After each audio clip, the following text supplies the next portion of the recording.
नहीं बार बार कसम खाने पर, नियम लेने पर, वचन देने पर फिर भी हम फिसल जाते हैं, क्योंकि वो सच्चा हठ नहीं आया। अभी हमारे अंदर ये भाव है कि इस भोग में हम सुख ले लेंगे, इसलिए कसम खाने पर, नियम लेने पर, वादा करने पर भी हम फिसल जाते हैं। त्यक्त्वा हठा निःसृतः,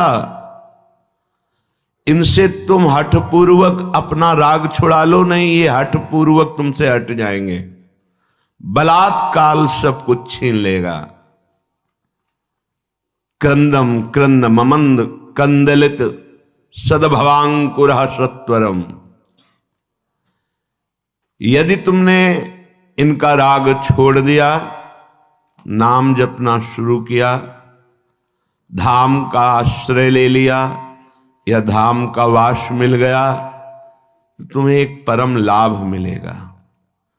क्रंदम क्रंदम, बार बार रोने की इच्छा होगी। क्यों रो रहे हैं? कोई कारण नहीं है, कोई दुख या कोई कामना या कोई पीड़ा नहीं, एक ऐसी आनंद की उमगन है कि रोने का मन हो रहा है, बार बार रो। और जिसको ये मिल गया तो प्रीतम मिलने में देरी नहीं। बिन रोए किन पाइया प्रेम प्यारा मीत। ये जो हमारे अंदर बैठा है, हम प्रचार प्रसार करेंगे, हमें लगता है पहले ये बात समझ लेनी चाहिए कि प्रचार कैसे होता है। पहले मम भक्ति युक्तो तो भुवनम पुनातो, लोक के लोक पावन हो जाएंगे। मैं अपने हृदय का परिवर्तन करूंगा गुरु के कृपा बल से। अब वो विश्व का परिवर्तन कर सकता है, भाषा ही बदल जाती है। जब गुरु कृपा का अभाव होता है तो भाषा बदल जाती है, लक्ष्य बदल जाता है। नहीं, जो सद्गुण संपन्न हुए उन्होंने कहा, जो मैं अपने अवगुण का हूं, बाढ़ी कथा पार नहीं लाऊं। बड़ा विचित्र माया का स्वरूप है। हृदय द्रवित जब तक तुम्हारा नहीं हुआ तो हृदय का परिवर्तन शासन से नहीं हो सकता। ध्यान रखना, कोई अपने बल विक्रम से किसी के हृदय का परिवर्तन नहीं कर सकता। माना कि उसके पास हर बल है तो वो विनाश लीला कर सकता है, लेकिन साधु का जब अवतार होता है तो भगवान से भी बढ़कर होता है। मोरे मन प्रभुस विश्वासा, राम ते अधिक राम कर दासा। जब भगवान का अवतार होता है तो परित्राणाय साधूनाम विनाशाय च दुष्कृताम। लेकिन जब भगवान के भक्त का अवतार होता है तो दुष्टों का विनाश नहीं होता, दुष्टों की दुष्टता का विनाश करके उसमें साधुता, उसको ब्रह्म ऋषि बना दिया, उसको महात्मा बना दिया। आप सरिस चाहे सबकी ना। तभी भगवान कहते सातो सम मोहिमय जग देखा, मोते अधिक संत कर लेखा। ये संत के मुख से शोभा नहीं देता। विनाश, विनाश दुष्टता का करता है साधु, दुष्टों का नहीं।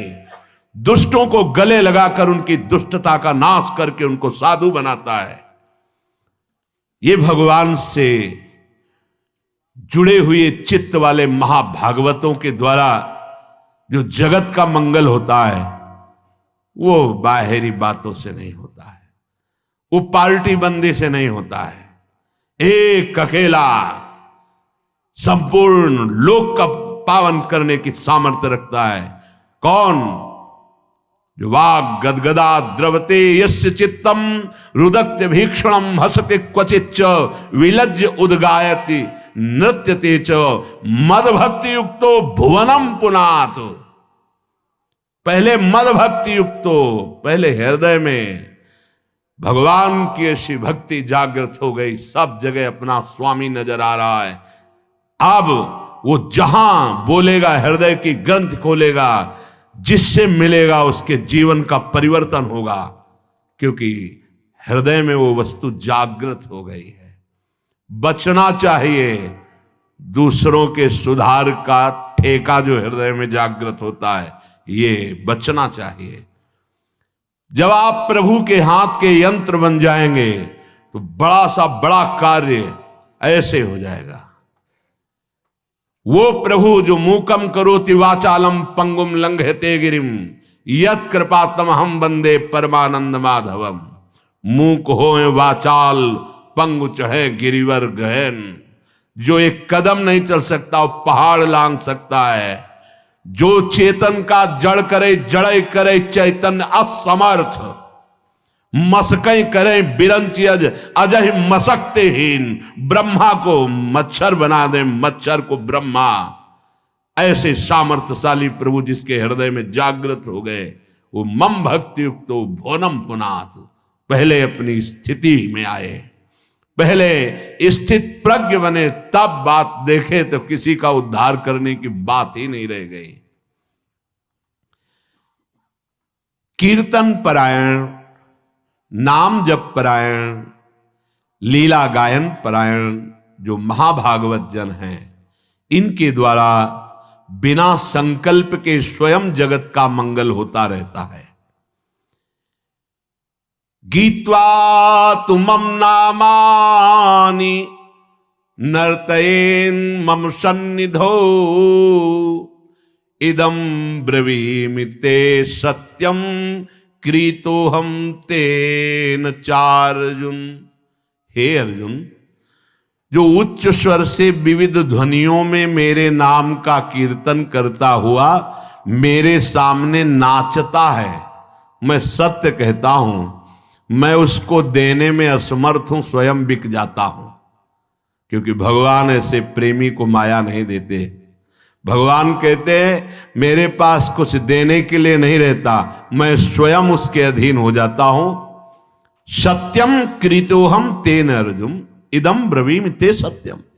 मैं सत्य कहता हूं कि मेरे पास कुछ उसके लिए देने को नहीं रहता है, अर्थात सर्वस्व दे देता हूं और स्वयं अधीन हो जाता हूं। जो मेरे नाम का कीर्तन करके मेरे सामने नाचता है। ये खिलवाड़ नहीं है जो आप करते हैं, ये मनोरंजन नहीं है, लोक रिझावा नहीं है, अपनी स्वामिनी जी के लिए है। कैसे कोई प्रभु के नाम की महिमा का वर्णन कर सके। कहूं कहां लगी नाम बढ़ाई, राम न सके नाम गुण गाई। समझ में नहीं आता। क्यों समय को अन्य क्रियाओं की भावनाओं में छीन कर रहे हो। नाम सबसे बड़ा महान कार्य है। त्रिभुवन में सबसे बड़ा अनुष्ठान नाम है। उस नाम का चाहे कीर्तन करो, जप करो, स्मरण करो, ये सब एक ही है। तुम्हें जिस समय जैसी भावना आवे, कभी जप की, कभी कीर्तन की, कभी स्मरण की। स्मरण माला भी नहीं है, कुछ बाहर से ऐसा नहीं, भाई याद है। हृदय बार बार रोने का करता है मन, और बार बार आंखों के सामने वो नाम है, वो नाम का नामी रूप है, वो विकलता है, उसे स्मृति कहते हैं। ये सब साधनों का फल है जब स्मृति जागृत होती है। प्रभु के परम पावन नाम का किसी भी तरह से, चाहे वो कीर्तन से हो, वो जप से हो या स्मरण से हो। कल्याण शब्द बहुत छोटा है नाम के आगे। हमारा कल्याण हो जाए, हमारे पाप नष्ट हो जाए, बहुत छोटा शब्द है नाम की महिमा के आगे। नाम के प्रताप से प्रहलाद जी ने जड़ वस्तु में सच्चिदानंद को प्रकट कर दिया। खंभा जड़ है, इससे चैतन्य घन परमात्मा नरसिंह रूप से प्रकाशित हो गया। नाम के प्रताप से ही बड़े बड़े प्रहार प्रहलाद जी पर किए गए, अग्नि में बैठाल दिया गया, बड़े बड़े विषधर सर्पों से डसाया गया, जहर पिलाया गया, पर्वत के नीचे दबाया गया, क्या क्या कष्ट दिया गया, कुछ नहीं हुआ प्रहलाद जी को। मीरा जी को हलाहल जहर दिया गया चरणामृत कह के। ये संतों को प्रसाद रूप में मिलता है, ये लीलाएं होती हैं। भला ऐसे महापुरुषों से किसको भय है, पर यह संसार बख्शता नहीं है। पूज्य पाधुड़िया बाबा जी महाराज सत्संग कर रहे थे, एक आदमी को पैसा दिया गया, बस तुम चाकू लेके जाओ और नाक काट लो, क्योंकि उन महापुरुष के सामने दूसरा फिर कोई था नहीं उस समय। संत महात्मा सब थे, पर उन एक प्रकाश होता है, उनका ऐसा प्रकाश था, नया रेलवे स्टेशन वहीं बन गया था। यद्यपि स्टेशन नहीं था, पर ट्रेन पूरी की पूरी वहीं रुकती, मेला लगा रहता। महापुरुषों का प्रताप होता है। तो जो भगवत प्राप्त नहीं तो फिर ईर्ष्या रूपी दोष आ जाता है। ये बड़ा ऊंचाई पे आता है। कंचन तजना सहज है, सहज तिया का ने, मान बढ़ाई ईर्ष्या दुर्लभ तजनाए। तो वो व्यक्ति बड़ी सावधानी से चाकू लिए हुए गया। महापुरुषों के पास जो सेवा में रहते हैं इतने निर्मल हृदय के होते हैं कि उनको ऐसी कोई शंका ही नहीं थी। भला ऐसे निरपेक्ष समदर्शी महापुरुष को किससे भय। नजदीक गया तो उन्होंने रोका नहीं, प्रणाम की मुद्रा की, सामने समझा कि श्रद्धावान है, चाकू निकाले, मारा ऐसे नाक पे, बड़ी चाकू थी। अब वो तत्काल ऐसे हाथ पकड़ ले, पकड़ते पकड़ते एक चावल भर वो नाक पे, रक्त का प्रवाह चल पड़ा। तत्काल लोहे से उसको मारने को बाबा ने कहा, सबको हमारी शपथ है इसे मारा नहीं जाए। और गुफा थी, अब भी है नीचे की तरफ, अंदर उनका वहां ले गए कि कहीं ये भीड़ मार ना डाले उसको। एकांत में ले गए, तत्काल औषधि आदि के द्वारा रक्त स्राव बंद किया गया। बाबा ने पूछा, भैया हमने कभी कुछ कटु वचन कहा क्या आपको? कभी हमने दुख दिया क्या आपको? आप क्यों इस शत्रुता का व्यवहार कर रहे? वो रो पड़ा। एक तो भयभीत था, दूसरा बाबा का प्यार देख करके रो पड़ा और कहा, बाबा मेरी बुद्धि मारी गई थी, मैं हाथरस का हूं, मुझे इतना पैसा दिया गया है और इतना भी मिलेगा आपकी नाक काटने के लिए। बाबा ने कहा, आप हाथरस के लिए, दो तीन जो निजी पार्षद थे कि तुम्हें शपथ है इसको कुछ बोलना भी नहीं, पैसा लो और हाथरस की गाड़ी में बैठा लो, जब ये सुरक्षित निकल जाए तब वापस आओ। ये संसार बड़ा कड़वा है, ये सदैव ऐसे महाभागवतों को कष्ट देता रहा है। अंततोगत्वा जो बाबा के जीवन की लीला बड़ी ही दर्दनाक हुई। 6 इंच गड़ा सा खोपड़ी, कभी एक कटु वचन बोला हो बाबा ने, कभी ब्रह्म रूप ऐसे निरपेक्ष, तो ये कड़ुआ संसार, कभी प्रहलाद जी ने किसी को कड़ुआ शब्द बोला हो? कितना कष्ट। मीरा जी हलाहल जहर दिया गया, जब पूरी रात कीर्तन करते हो गए कुछ नहीं हुआ मीरा जी को, तो जहर देने वाले देवर को लगा कि हमें लगता है वैद्य मीरा पर कृपालु है, उसने जहर नहीं बनावटी जहर किया, बुलाया उस वैद्य को और उस कटोरे को जिसमें भेजा गया था धो के पिला दिया, तत्काल मर गया। तो उनको आश्चर्य हुआ कि मीरा है क्या, जहर तो इतना प्रबल है कि धो के पिला दिया गया तो वैद्य मर गया, पूरा जहर मीरा पी गई। लेकिन गिरधर का प्रताप चरणामृत स्वरूप और बलवर्धन हुआ, रात भर गिरधर के पदों का गायन करके नाचती रही।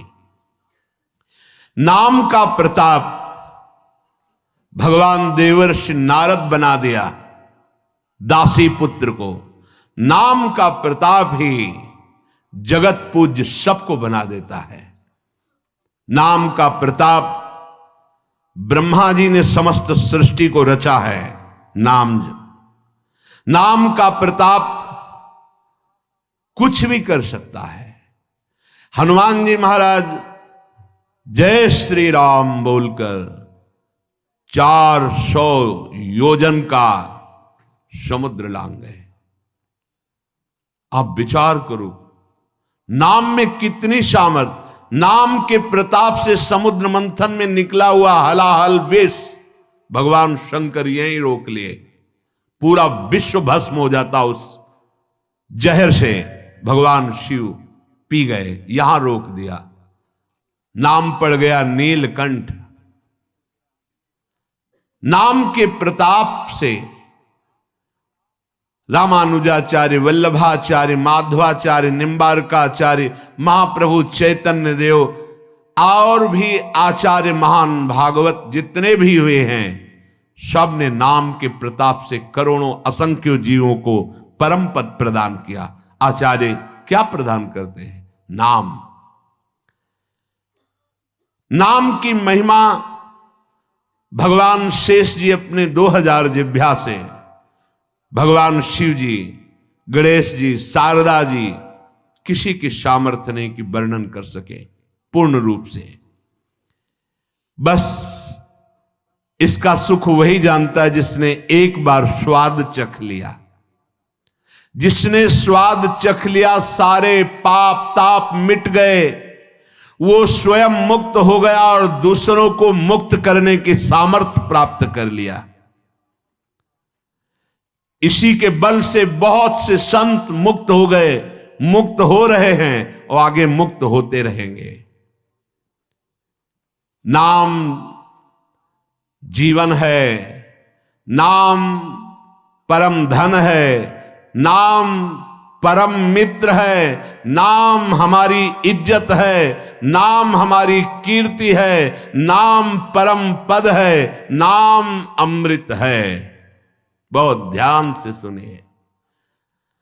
न नाम सदृशम ज्ञानम, न नाम सदृशम वृतम, न नाम सदृशम ध्यानम, न नाम सदृशम फलम, न नाम सदृश त्यागो, न नाम सदृश समा, न नाम सदृशम पुण्यम, न नाम सदृशी गति।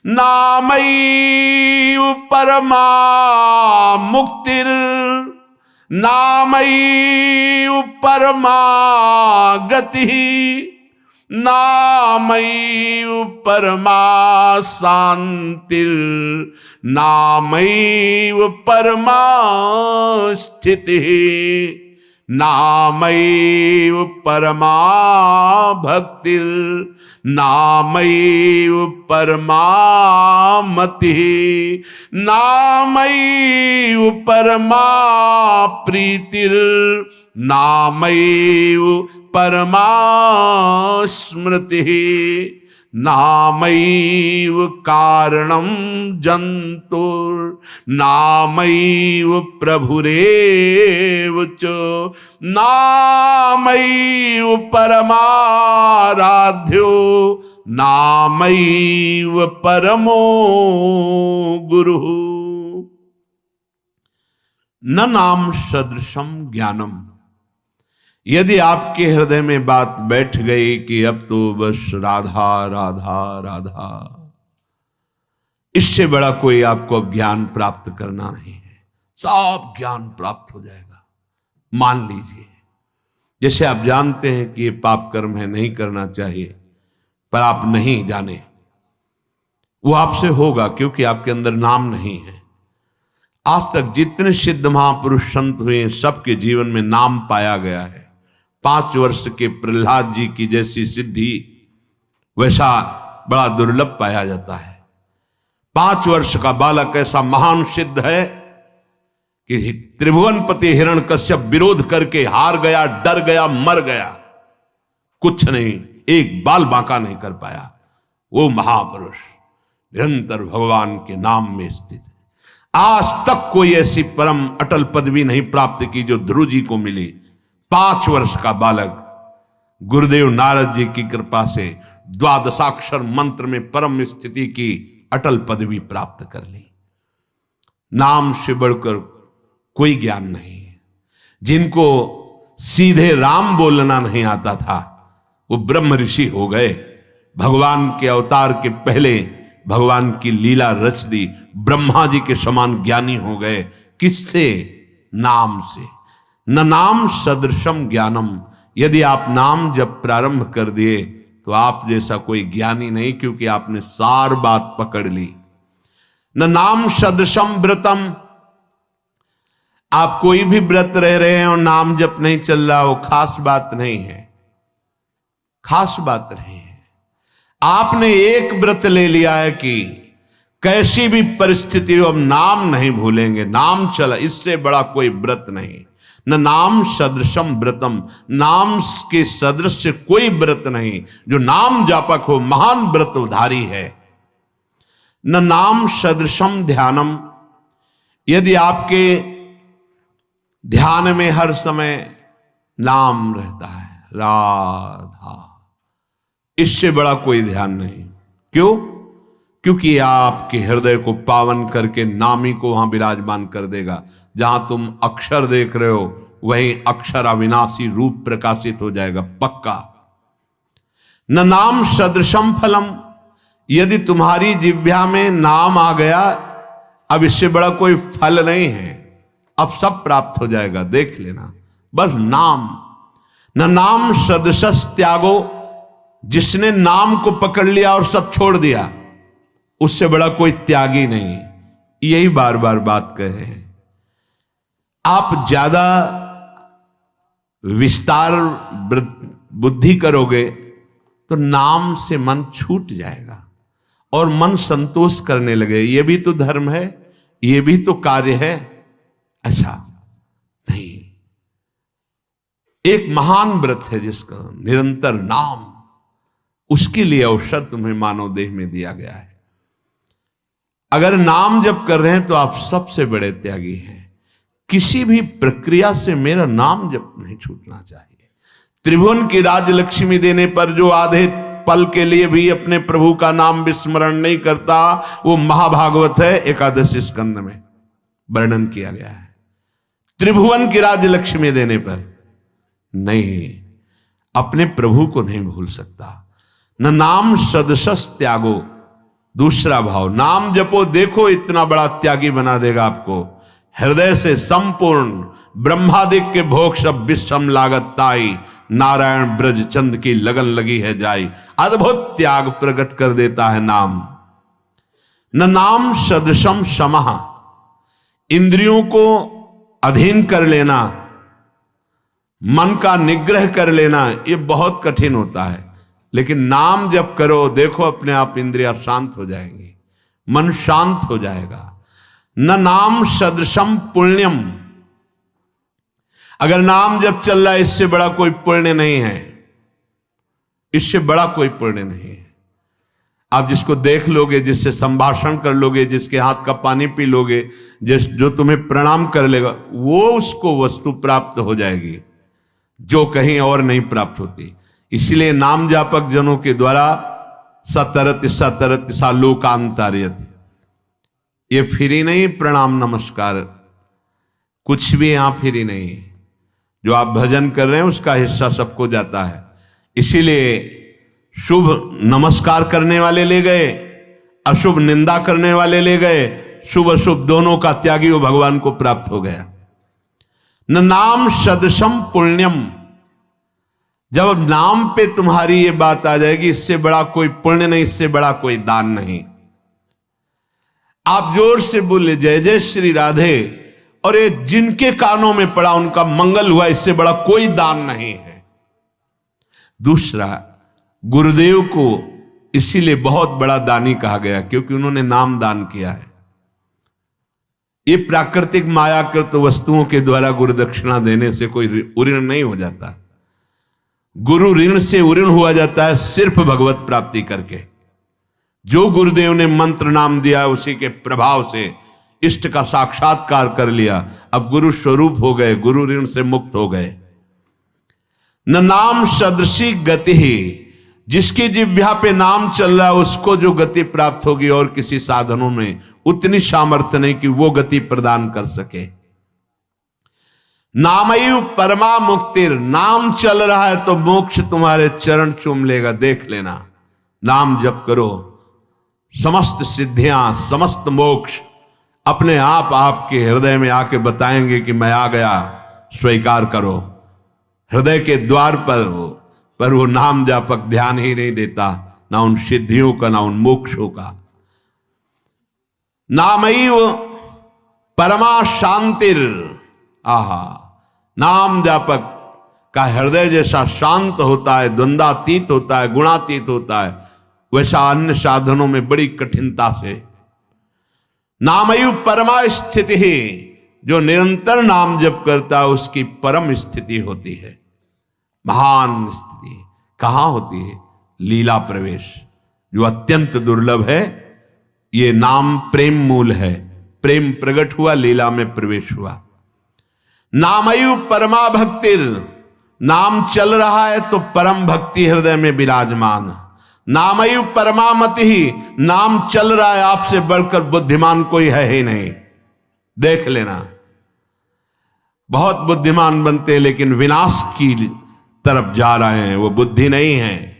बुद्धि वही है जो अविनाशी से मिला दे, वो बुद्धि केवल नाम जपने से आती। सेवक जी महाराज कह रहे हैं, नाम जपत आई सब सोई, देव सुबुद्धि कृपा करी मोई। जितना ज्ञान है वो सब नाम जप करने से आ जाता है। नामयु परमा प्रीतिर, जिसकी जिह्वा पे नाम चल रहा है वो परम प्रेम को प्राप्त हो जाएगा। नामयु परमा स्मृति, जिसकी जिह्वा पे नाम चल रहा है उसकी अद्भुत स्थिति स्मृति में होगी। जो गीता जी सुनने के बाद अर्जुन कहते हैं नष्टो मोहा स्मृतिर्लब्धा, तो अद्भुत स्मृति का प्रभाव उसके हृदय में जागृत हो जाएगा जो नाम जप कर रहा है। नामयु कारणम जंतुर, समस्त जीवों के परम कल्याण का कारण नाम ही है। नामयु प्रभुरेव च, नाम स्वयं नामी बनकर तुम्हारी जिह्वा पे बैठा है। जय नाम तेई कृष्ण, स्वयं कृष्ण कृष्ण नाम बनकर जिह्वा में, स्वयं किशोरी जू राधा नाम जिह्वा में। ये किशोरी जू बैठ गई, राधा राधा राधा नाम, नाम जप करे। बोले अहो बत स्वपचतो गरियान, यद्यपि वो स्वपच है फिर भी गरियान वो सबसे श्रेष्ठ है। हरिराम व्यास जी ने कहा कि रैदास जी की चरण धूल के सामने करोड़ों ब्राह्मण नहीं है, क्योंकि उनकी जिह्वा पे निरंतर हरि का नाम विराजमान है। इसीलिए यहां ब्रजवासी सब ब्रह्मा से भी परम पवित्र और श्रेष्ठ माने गए हैं। व्यास मिठाई विप्र की तामे लगे आग, वृंदावन की स्वपच की जूठन खाइए मांग। हे बड़े मस्त हैं ब्रजवासी। प्रातः काल एक बार मंगला करके श्री जी की जा रहे थे, तो एक माई ठेलिया में कूड़ा करकट से भरे मस्ती बिहारी जी के पद गा रहे थे। जपे जा राधा राधा नाम, बसे जा श्री वृंदावन धाम, मिलेंगे कुंज बिहारी ओढ़ के कांवर का।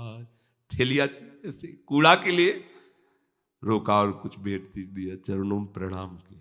ये है हमारे वृंदावन की शोपच है, जिनकी जिह्वा में बिहारी विहारिंजू का जस बसा हुआ है। परम पावन श्रीधाम वृंदावन की परिचर्या में लगी हुई है। तो व्यास मिठाई विप्र की तामे लगे आग, वृंदावन के स्वपच की जूठन खाइए मांग, क्योंकि ये हरि प्रेम प्रदान कर देंगे। किसी की सामर्थ्य नहीं कि संतों के माथे पे हाथ रख दे। एक ब्रजवासी का छोरा छोटा सा हो, उसके पैर चो कोई भी हो ऐसे लबा के हाथ, जा बाबा, और उसको जब प्रणाम किया ना, भैया लाडली जी कृपा करे तो पे बाबा, हृदय निहाल हो गए। ये आशीर्वाद कौन दे सकता है? देखो बरसाने के गोसाई पर चरण छुओ, सीधे लाडली जू से हाथ करके बात करते हैं। लाडली जू, आपको विश्वास नहीं? अगर विश्वास कर लो तो लाडली जू उनके करकमल से सेवित है, वो जो कह रहे हैं वही लाडली जू करेंगी। भोरी सरकार है, पर हमें मनिलता मन की होने के कारण इन सब भाव पर विश्वास नहीं रहता। कह रहे कोई भी तपस्वी उसकी समानता नहीं कर सकता। जिसकी जिह्वा के अग्रभाग पर है, उसने सारी तपस्याएं कर ली, सारे तीर्थ स्नान कर लिए, भागने की जरूरत नहीं, राधा राधा बोलो। सारे तीर्थ स्नानों का फल तुम्हें उसी क्षण मिल जाएगा जो तुम्हारी जिह्वा के अग्रभाग पर श्री हरि का नाम, प्रियाजू का नाम विराज। सारे वेदों का अध्ययन कर लिया, अब उसे कुछ अध्ययन करने की जरूरत नहीं है। जो बड़ी बड़ी तपस्याओं से, तीर्थयाटन से, वेदाध्ययन से, यज्ञ आदि से गति मिलना दुर्लभ है, वो तुम्हें नाम से प्राप्त हो जाए। कौन हो, कहां हो, कैसे हो, कोई प्रश्न नहीं। जैसे हो, जिस परिस्थिति में, जिस विषय में फंसे हो, वहीं से तुम्हें नाम उठा के महात्मा बना देगा, तुम्हें धनवान बना देगा, यशस्वी बना देगा, तुम तेज से संपन्न हो जाओगे। नाम का तेज, भगवान नाम का तेज है, प्रताप है भगवान नाम का। एक बार नाम आप बसा के तो देखो हृदय में, जोर से आलाप लोगे नाम का, प्रकृति का परिवर्तन हो जाए। अरे स्वामी का नाम है, सुमेर पवन सुत पावन नामू अपने बस करी राखे। जपहि नाम जन आरत भारी, मिटहि कुसंकट होय सुखारी। इदम ही पुंसस् तपसः श्रुतस्य वा, स्विष्टस्य सूक्तस्य च बुद्धि दत्तयोः, अविच्युतोऽर्थः कविभिर निरूपितो, यदुत्तम श्लोक गुणानुवर्णनम।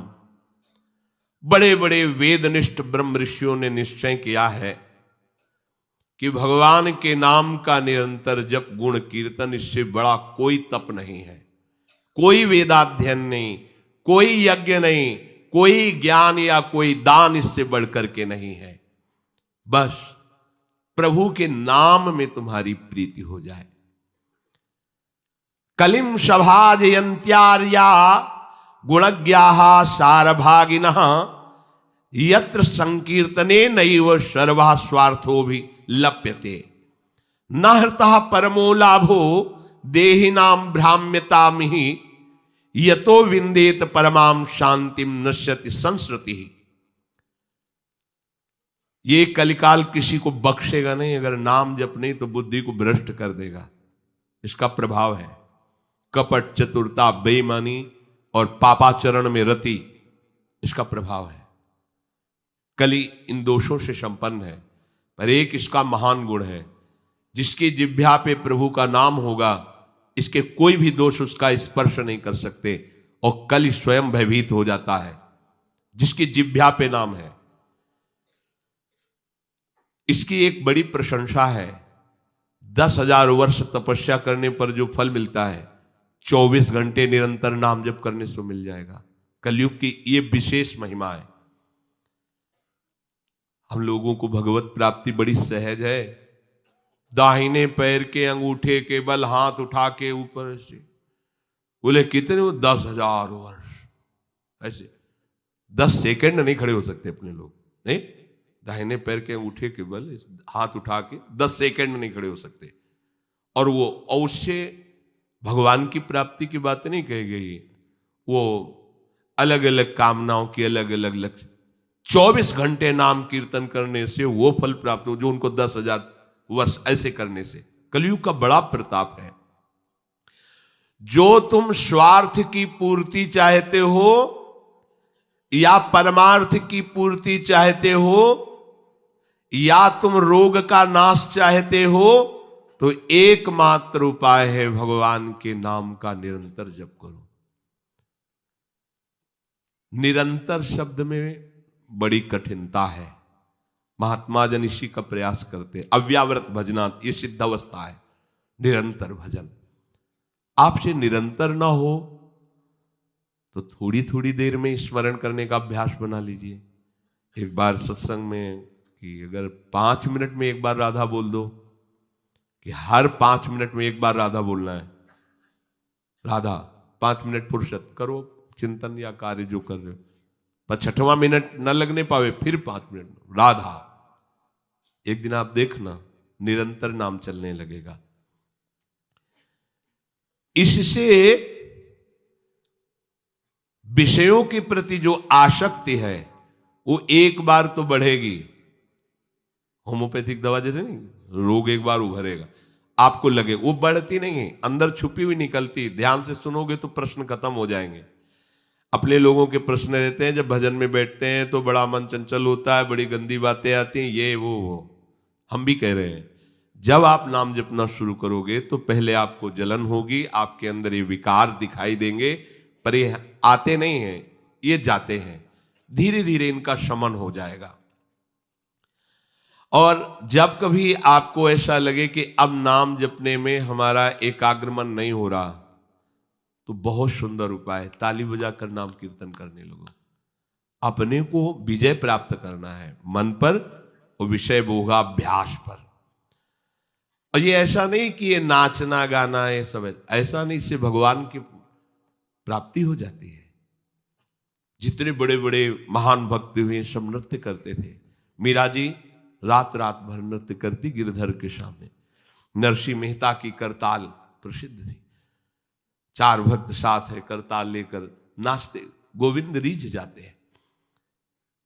जहां कहीं 4 भक्त मिलकर कीर्तन करते होते हैं, नृत्य करते होते हैं, उन्हीं के बीच में गोविंद भी नाचते होते हैं। हमारी अभी दृष्टि मायाकृति, इसलिए हम देख नहीं पा रहे।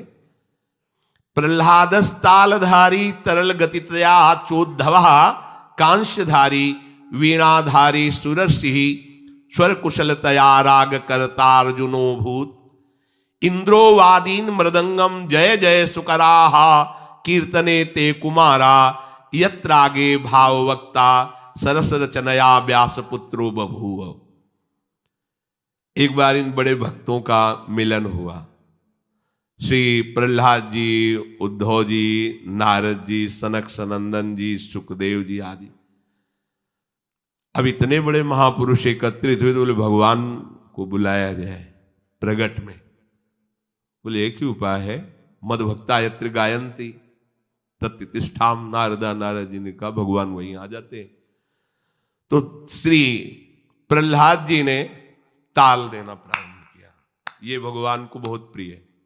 अगर आपको कोई संगीत नहीं आता तो भगवान का प्रिय संगीत है ये, राधा राधा राधा राधा राधा। ना किसी की जरूरत है और ना किसी के सहयोग की। ले भाई ढोलक हारमोनिया अगर नहीं बजा लेते हो, कोई राग नहीं आता, हम कह रहे कोई राग नहीं, राधा राधा राधा राधा ताल की, ये हमारा ताल बज रहा है।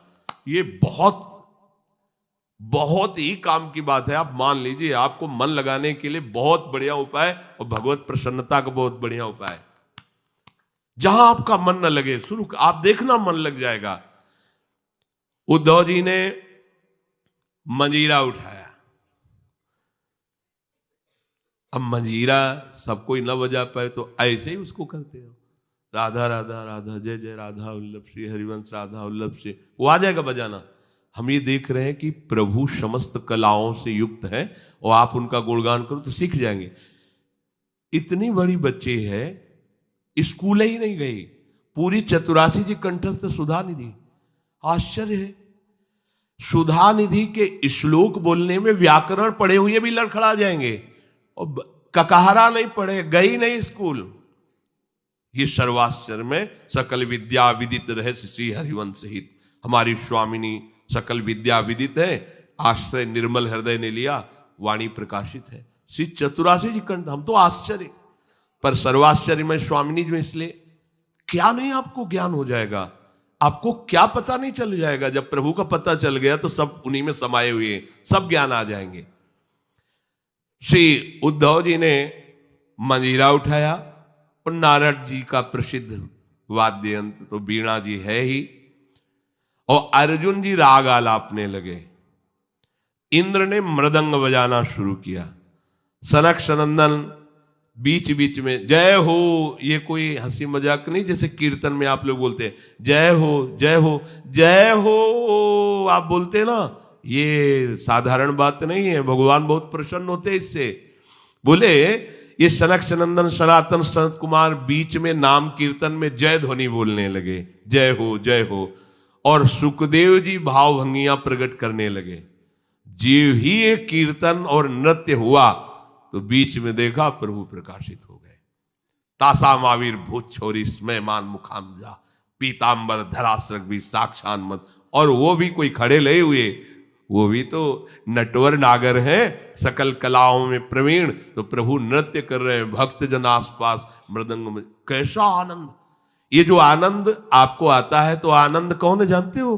श्री कृष्ण। सच्चिदानंद रूपाय, उनका रूप क्या है? आनंद। आपके हृदय में उमगल, सबके हृदय में भगवान आ रहे हैं। पर बोले हमारा अनुभव नहीं हो रहा, मलिन यंत्र है, यही करते रहो। थोड़ा आनंद आया ना, अब पूरा आनंद आ जाएगा। और जिस दिन पूरा आनंद आया, उस दिन से फिर तुम्हें कोई घसीट नहीं पाएगा। माया का जो आकर्षण है। भगवद आदि पुरुषस्य नारायणस्य नामोच्चारण मात्रे निर्धूत कलिर्भवति। जो प्रभु श्री हरि का नाम उच्चारण मात्र करता रहता है, कोई भी कलयुग का दोष उसके अंदर, कलयुग बड़ा सूक्ष्म विषय है। देखो, गर्भ में ही जिनको भगवान का साक्षात्कार हो गया था, वो परीक्षित महाराज, देखा कि एक जो शूद्रवत आचरण करने वाला पैर से मार रहा है, डंडों से मार रहा है बैल को, बीच बीच में लात। ये ध्यान रखो, किसी को भी पैर से कभी, सब में श्री भगवान है, कभी ऐसा दंड विधान किसी के लिए हो जैसा, पर ऐसे सहज में किसी को अपने पैर न लगे। अपने लोगों का परमार्थ है ना, कोई अगर लेटा हुआ है तो उसे नांगने की जरूरत नहीं, घूम के भले चले जाओ, नहीं उससे प्रार्थना करो कि आप पैर हटा लीजिए। ये ऐसे किसी को नांगना, किसी के पैर मारना, ये सब गंदे आचरणों में आता है। ये भक्तों के द्वारा ऐसा नहीं होता है। हमें तो आश्चर्य हुआ, पूज्य श्री चंद्रशेखर बाबा के एक जो अंग सेवी थे, उन्होंने बताया कि बाबा का श्री चरण एक बार हमारी पादुका को छू गया, तो बाबा पादुका को ऐसे छू के ऐसे, हम कहा अरे बाबा हम मर गए, ये क्या हमारी पादुका? बोले अब तुम थोड़ी हो, तुम तो हरि के शरणागत वैष्णव हो गए। अब वैष्णव की पादुका पूज्य होती है, उसमें पैर कैसे? बाबा के वो शिष्य हैं और बाबा उनकी पादुका को, ये है भाव, वैष्णव भाव, ये भगवत भाव। हम गुरु हैं, चेले का तो ऐसा नहीं, पूज्य हो गया, वो भगवान का दास हो गया।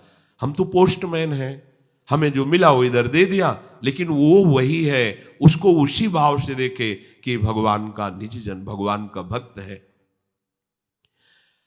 लात से मार रहा था, डंडों से मार रहा था, उनका रुक जा, हमारे राज्य में कोई हमारे ऐसे धर्मयुक्त पशुओं को दंड दे और मेरा भय ना हो, ऐसा कौन पैदा हो गया? नजदीक गए तो जब देखा कलयुग ने कि ये तो प्रचंड काल रूप है, भगवत भक्ति से संपन्न थे, तुरंत उसने पाग उतारी चरणों, महाराज रक्षा कीजिए, और मुझे भगवान ने ही सेवा दी, अब मेरा समय आ गया है, अब मैं राज्य करूंगा। अच्छा, तेरा समय है? कलयुग? जी हां। देखो उसका परिचय कहां से हुआ? अधर्माचरण से ही।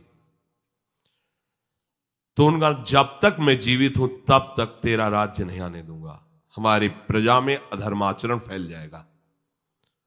तो उनका आपको कुछ न कुछ तो स्थान देना ही होगा हमारे लिए, कि आप ठीक है मदिरालय, और जो मदिरा सेवन करे, और जहां शरीर को बेचा जाता हो, भ्रष्ट आचरण किए जाते हो, जहां जुआ खेला जाता हो, ये द्वित कीड़ा, मद्यपान करना, व्यभिचार करना। व्यभिचार उसे ही कहते हैं जो धर्म से रहित काम संभोग होता है, जो अपनी एक पत्नी व्रत रहकर भगवान की भावना से संतानोत्पत्ति की क्रिया, वो उसे व्यभिचार नहीं कहते, वो दोषयुक्त नहीं, गृहस्थ धर्म के अंतर्गत है। लेकिन जो अन्य ऐसी भावना, कलयुग को आदेश दिया कि आप रह सकते हो उसके, जो मदिरा पीता है, जो भ्रष्टाचरण करता है, और जो मांस खाता है, और जो देव कीड़ा करता है, आप, क्योंकि वहां कोई ऐसा करता ही नहीं था, यहां रह सकते हो। उनका महाराज आपने सब गंदे गंदे स्थान तो दे दिए, थोड़ा तो सांस लेने की जगह दो। तो उनका ठीक है, अधर्म से कमाया हुआ स्वर्ण, पुष्पत महाराज वो खुश हो गया, हाँ हाँ ठीक है महाराज, आपकी आज्ञा के विरुद्ध बिल्कुल नहीं चलूंगा। चले आए। जरासंध का जब वध हुआ था तो उसका मुकुट जो था उसको लेके, विजय में जिसकी विजय, तो भीम ने ही तो भगवान की प्रेरणा से, तो अब ये उन्हीं के तो वंश में है ना। ऐसे ही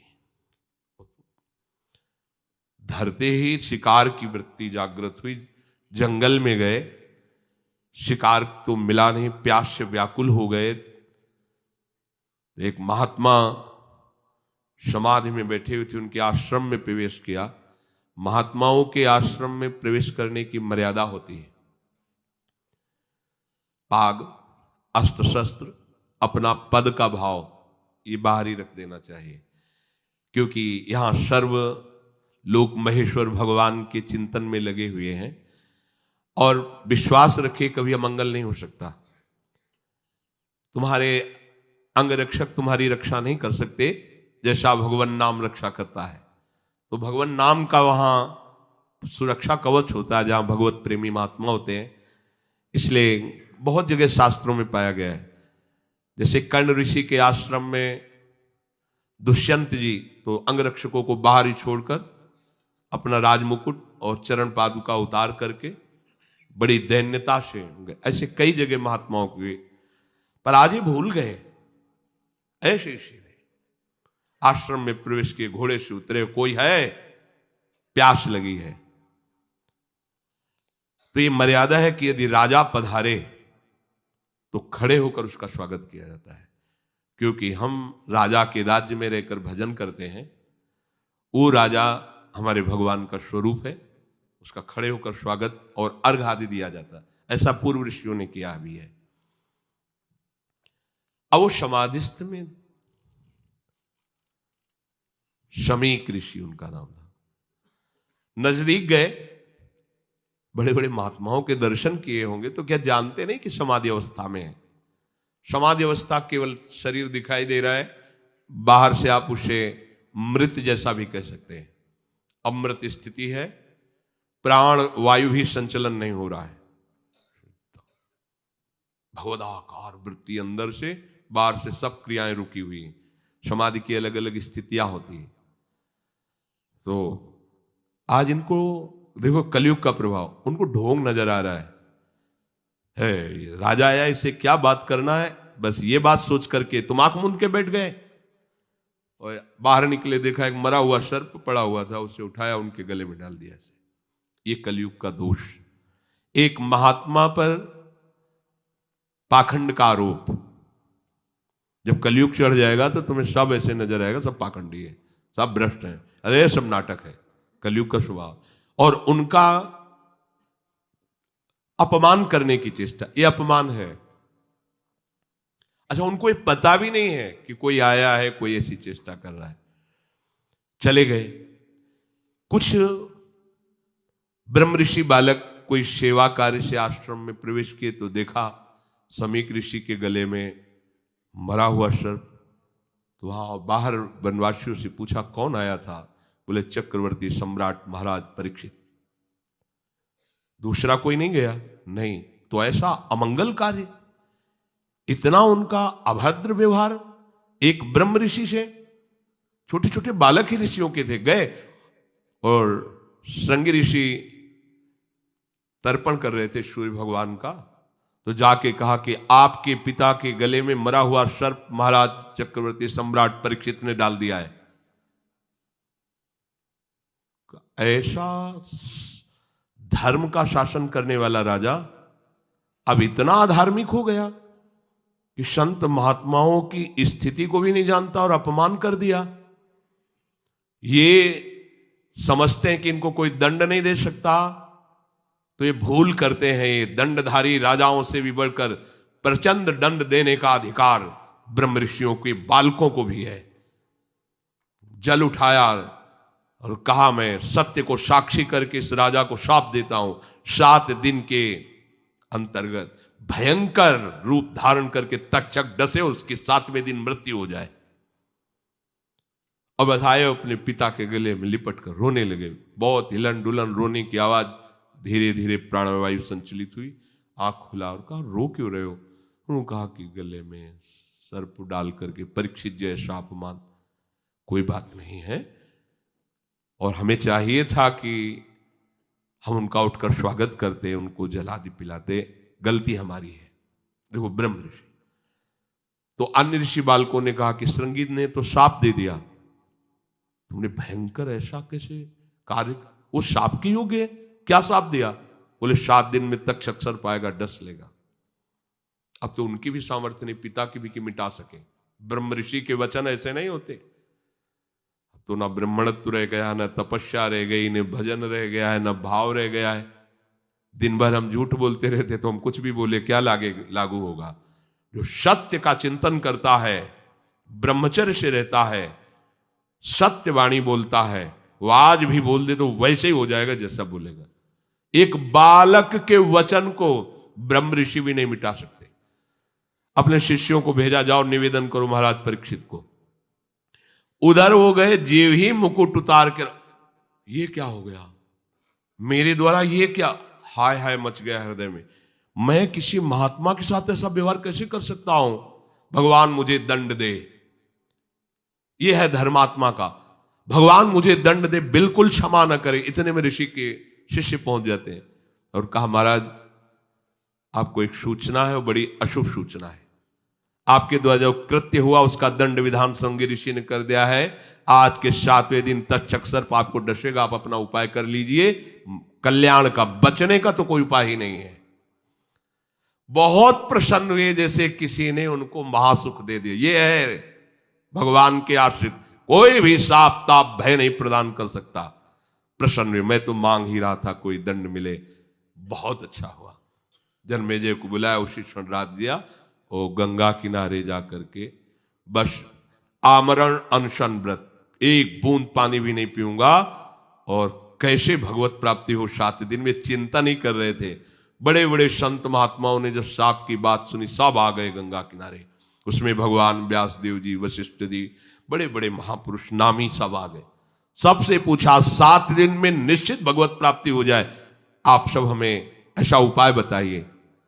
सब आपस में विचार ही कर रहे थे। इतने में देखा कि आनंद में मगन हुए निर्वस्त्र दिगंबर भगवान सुखदेव जी, 16 वर्ष की अवस्था है, कृष्ण नाम जिह्वा से निकल रहा है, जीव ही आए, सब खड़े हुए बीच में। कैसे 7 दिन में भगवत प्राप्ति? बोले 7 दिन के पहले ही तुम्हें हम साक्षात्कार करवा देंगे। श्रीमद् भागवत श्रवण कराया और पूछा, बेटा परीक्षित तुम्हें इस समय क्या तक्षक से डर है? तो उनका नहीं भगवान, आपने मुझे ऐसी स्थिति प्रदान कर दी कि एक तक्षक क्या करोड़ों महाकाल का रूप धारण करके भी आवे, मुझे कोई डर नहीं, क्योंकि मैं ऐसी स्थिति को प्राप्त हो गया हूं, मृत्यु मुझे छू नहीं सकती। उठे और चल दिए।